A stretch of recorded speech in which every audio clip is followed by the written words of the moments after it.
Cher maître, honorable assistant, c'est avec un honneur que je vais vous exposer mon travail intitulé L'intérêt de l'algorithme Roculonium-Sugamadex dans la laryngoscopie directe en suspension. Donc, comme vous connaissez, la laryngoscopie directe en suspension est un geste chirurgical, à la fois diagnostique et thérapeutique. La gestion anesthésique elle est très délicate, vu le partage des voies aériennes supérieures entre anesthésiste et réanimateur. Différentes techniques anesthésiques peuvent être exposées. Les curares gardent toutes leur importance malgré les contraintes. La question qu'on va se poser, est-ce que le Sugamadex permet de récolter les bénéfices des curares, surtout stéroïdiens, malgré ces contraintes? Notre réponse va être illustrée par un cas clinique. Il s'agit d'un patient de 60 ans, connu BPCO sous traitement de fond, tabagique à raison de 40 paquets année, avec un alcoolisme occasionnel. Les signes fonctionnels remontent à plus de 4 mois par un tableau fait de dysphonie, de dysphagie, d'altération d'état général avec amaigrissement. L'examen clinique retrouvait un patient apéritique, eupnéique, sans adénopathie cervicale. La laryngoscopie directe a retrouvé un processus bourgeonnant de l'hémialarynx gauche et du sinus piriforme gauche. Donc, la TDM du larynx réalisé a retrouvé un processus tumoral énorme du larynx gauche avec une lyse tumorale. Le patient était candidat à une LDS. L'évaluation pré-anesthésique a retrouvé un patient stable sur le plan hémodynamique, avec une dyspnée stade 2 de NIA et une bonne tolérance à l'effort. Il n'y avait pas de critères d'intubation ni de ventilation difficile. Au bloc opératoire, après installation, monitorage et mise en condition, l'induction a été réalisée par du propofol, du fentanyl, du xylocaïne avec 0,5 mg par kilo de rocuronium. L'intubation a été faite par une sonde, un tube endotrachéal de 5,5 mm de diamètre et l'entretien a été réalisé par du sulfofluorane avec un mélange équimolaire entre oxygène et protoxyde d'azote. À la fin du geste, après l'arrêt du geste, après l'arrêt des halogénés, on a injecté 4 mg par kilo de Sugamadex. La décurarisation clinique était rapide et on a pu extuber le malade après 5 minutes. Donc la durée des gestes totale était de 15 minutes. La durée de la procédure anesthésique était de 25 minutes et aucun incident n'a été noté.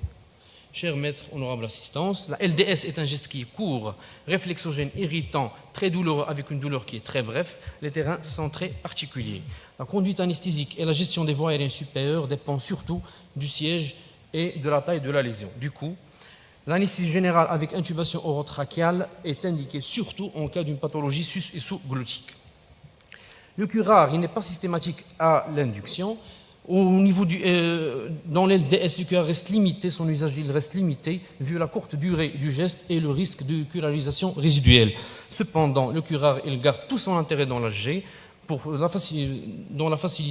faciliter l'intubation, la technique chirurgicale et surtout pour immobiliser, il permet une immobilisation des gestes de haute précision. Donc, la succinylcholine, il a une durée qui est courte, il est efficace, surtout sur le muscle laryngé, mais sa durée courte, il limite son utilisation dans la LDS.